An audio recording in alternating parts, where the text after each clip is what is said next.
Fala galera, beleza? Aqui é o Gustavo, espero que todos estejam bem. Vamos dar sequência à leitura do livro de Jeremias aqui na Bíblia de Estudo Max Lucado, versão NVI. Hoje, para ficarmos dentro da nota lateral,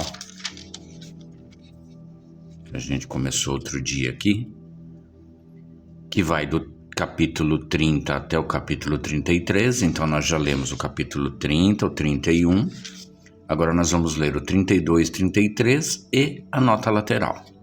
Vai ficar um vídeo um pouquinho longo, mas vamos começar. Capítulo 32, Jeremias compra um campo. Esta é a palavra que o Senhor dirigiu a Jeremias no 10º ano do reinado de Zedequias, rei de Judá, que foi o 18º ano de Nabucodonosor. Naquela época, o exército do rei da Babilônia sitiava Jerusalém e o profeta Jeremias estava preso no pátio da guarda, no palácio real de Judá. Zedequias, rei de Judá, havia aprisionado Jeremias, acusando-o de fazer a seguinte profecia: o Senhor entregará a cidade nas mãos do rei da Babilônia, e este a conquistará.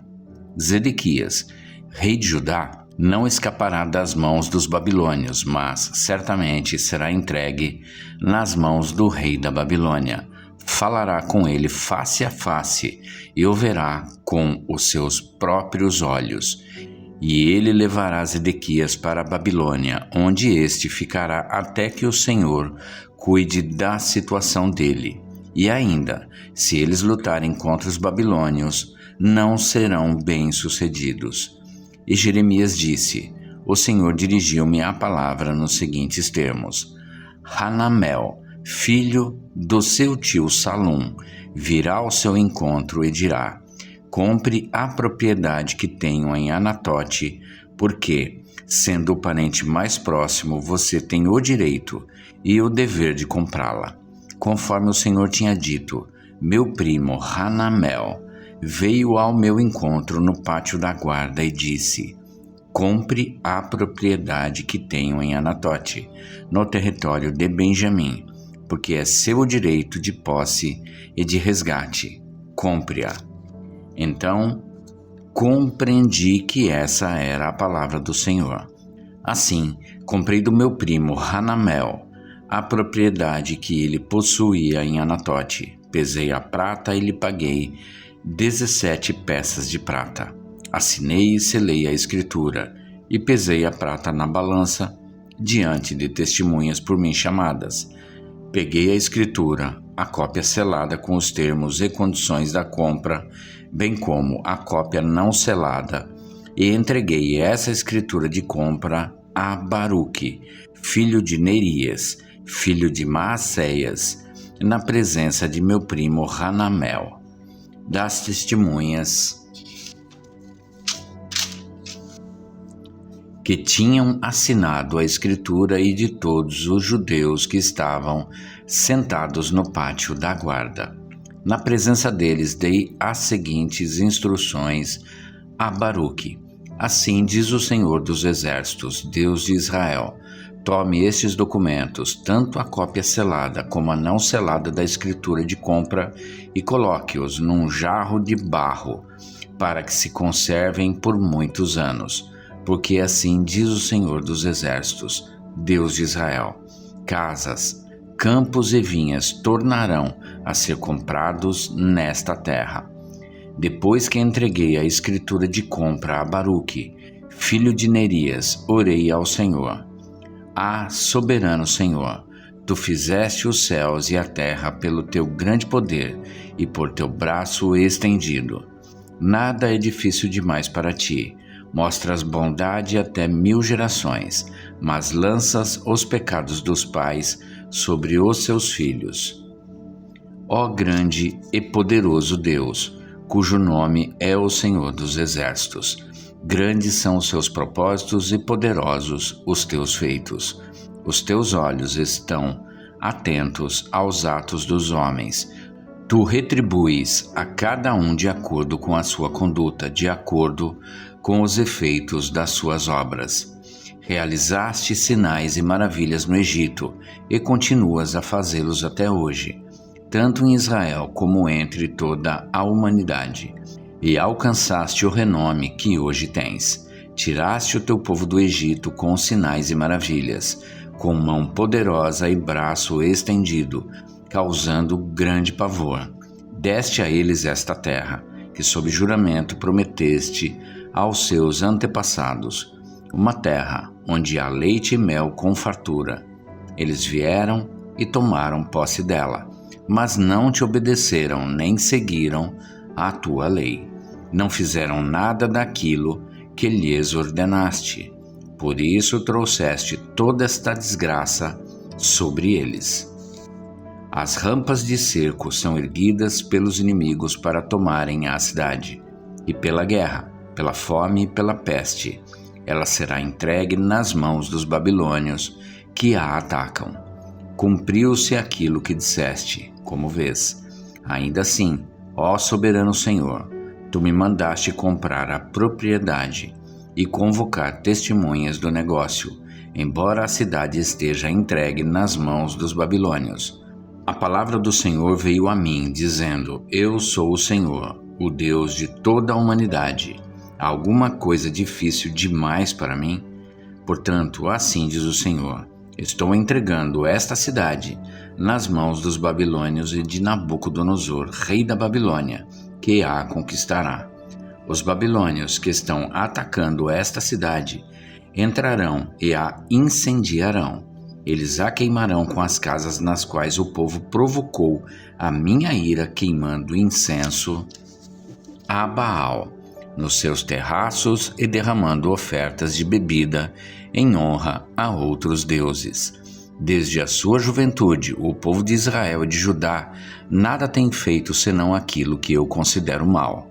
De fato, o povo de Israel nada tem feito além de provocar-me a ira, declara o Senhor. Desde o dia em que foi construída até hoje, esta cidade tem despertado o meu furor de tal forma que tenho que tirá-la da minha frente.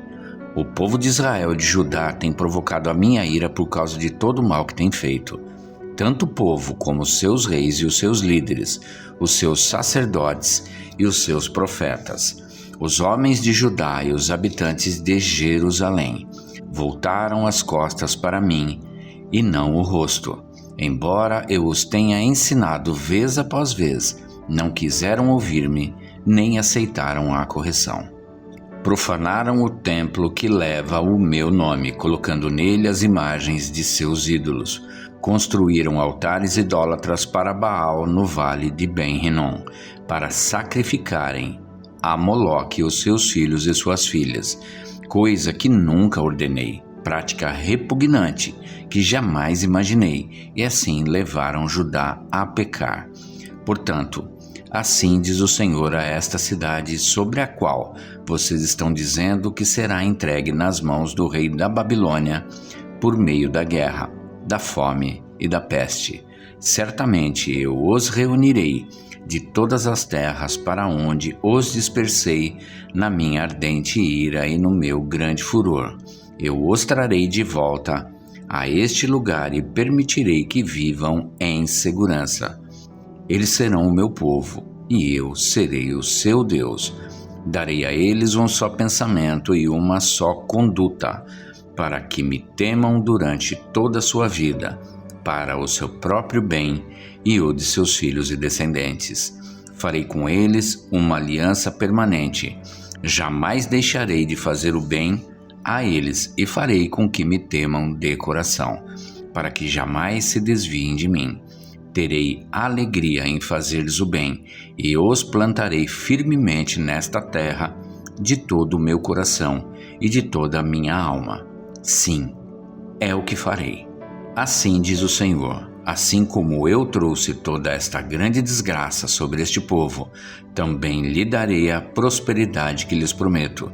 De novo serão compradas propriedades nesta terra, da qual vocês dizem: é uma terra arrasada, sem homens nem animais, pois foi entregue nas mãos dos babilônios. Propriedades serão compradas por prata e escrituras, serão assinadas e seladas diante de testemunhas no território de Benjamim, nos povoados ao redor de Jerusalém, nas cidades de Judá e nas cidades dos montes, da Cefelá e do Neguebe, porque eu restaurarei a sorte deles, declara o Senhor. Capítulo 33 – Promessa de restauração. Jeremias ainda estava preso no pátio da guarda quando o Senhor lhe dirigiu a palavra pela segunda vez. Assim diz o Senhor que fez a terra, o Senhor que a formou e a afirmou. Seu nome é Senhor. Clame a mim e eu responderei e direi a você coisas grandiosas e insondáveis que você não conhece. Porque assim diz o Senhor, o Deus de Israel, a respeito das casas desta cidade e dos palácios reais de Judá, que foram derrubados para servirem de defesa contra as rampas de cerco e a espada. Na luta contra os babilônios, elas ficarão cheias de cadáveres dos homens que matarei no meu furor. Ocultarei desta cidade o meu rosto por causa de toda a sua maldade. Todavia, trarei restauração e cura para ela. Curarei o meu povo e lhe darei muita prosperidade e segurança. Mudarei a sorte de Judá e de Israel, e os reconstruirei como antigamente. Eu os purificarei de todo o pecado que cometeram contra mim e perdoarei todos os seus pecados de rebelião contra mim. Então Jerusalém será para mim uma fonte de alegria, de louvor e de glória, diante de todas as nações da terra que ouvirem acerca de todos os benefícios que faço por ela. Elas temerão e tremerão diante da paz e da prosperidade que eu lhe concedo. Assim diz o Senhor. Vocês dizem que este lugar está devastado e ficará sem homens nem animais. Contudo, nas cidades de Judá e nas ruas de Jerusalém, que estão devastadas, desabitadas, sem homens nem animais, mais uma vez se ouvirão as vozes de júbilo e de alegria, do noivo e da noiva, e as vozes daqueles que trazem ofertas de ação de graças para o templo do Senhor, dizendo: Deem graças ao Senhor dos exércitos, pois Ele é bom, o seu amor leal dura para sempre. Porque eu mudarei a sorte desta terra como antigamente, declara o Senhor.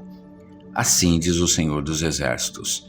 Neste lugar desolado, sem homens nem animais, haverá novamente pastagens onde os pastores farão descansar os seus rebanhos. Em todas as cidades, tanto nas cidades dos montes da Cefelá, do Neguebe e do território de Benjamim, como nos povoados ao redor de Jerusalém e nas cidades de Judá. Novamente passarão ovelhas sob as mãos daquele que as conta, diz o Senhor.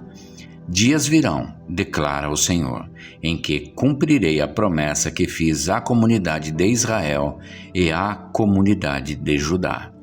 Naqueles dias e naquela época farei brotar um renovo justo da linhagem de Davi.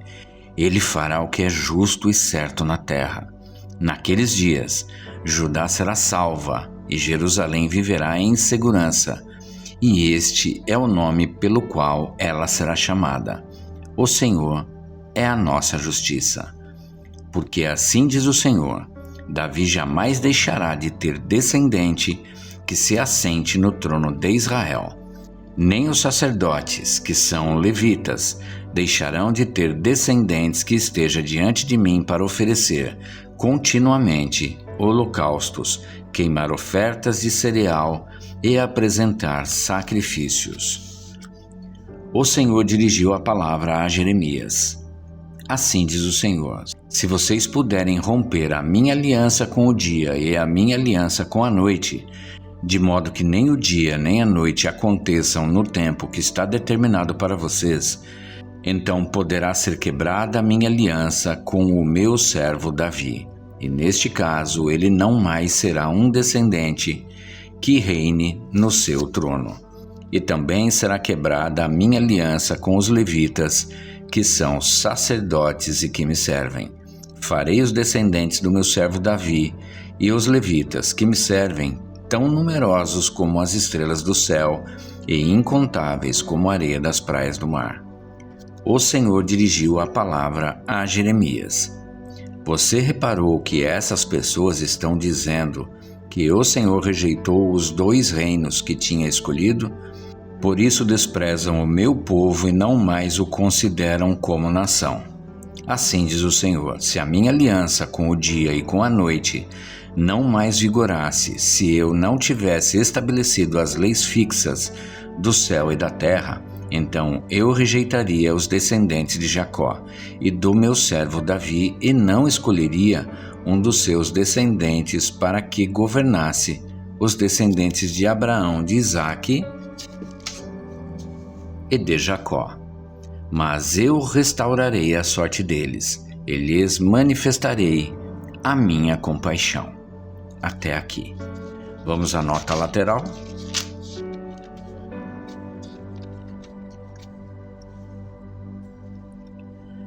Lições para a vida. Localize-se. Jeremias garantiu aos judeus que não permaneceriam para sempre no exílio. Deus os libertaria a fim de que voltassem para sua terra e teriam a sorte restaurada. O Senhor se vingaria dos inimigos perversos de seu povo. Observe, nossos inimigos não têm a última palavra e nossa aprovação não durará para sempre. Deus restaurará nossa saúde, nossa sorte e nossos relacionamentos. Medite. Enquanto Satanás anda ao redor como leão, em 1 Pedro 5,8, causa destruição no meio do povo de Deus, coloca na prisão missionários como Paulo, exila em ilhas distantes pastores como João, aflige com enfermidades amigos de Jesus como Lázaro, mas suas estratégias sempre falham. Quando Paulo estava preso, escreveu cartas. Quando João estava exilado, teve uma visão do céu. O cemitério em que Lázaro foi sepultado se tornou o palco em que Cristo realizou um de seus maiores milagres. O mal pretendido se transforma em bem supremo. Quando reli essa promessa de Deus, pareceu-me uma fórmula, uma ideia fácil de memorizar, como se tivesse sido escrita para um adesivo de carro. Não é essa a minha intenção. Não há nada de banal em sua cadeira de rodas, em sua geladeira vazia ou em seu coração aflito. Lidar com seus desafios é como subir uma encosta íngreme contra o vento. Não é fácil, mas as dificuldades também não são aleatórias. Deus não é soberano ocasionalmente, não é vitorioso de vez em quando, não ocupa o trono hoje e sai dele amanhã.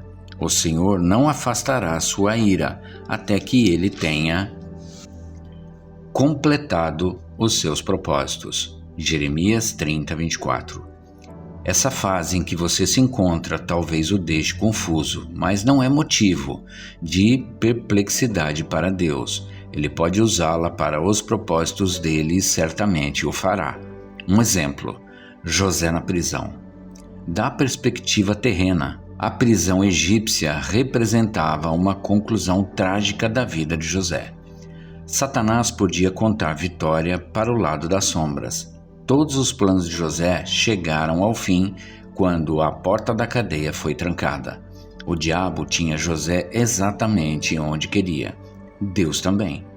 Quando Satanás quis fazer o mal, Deus o usou para provar seu servo. Na Bíblia, uma provação é um teste exterior que purifica e prepara o coração.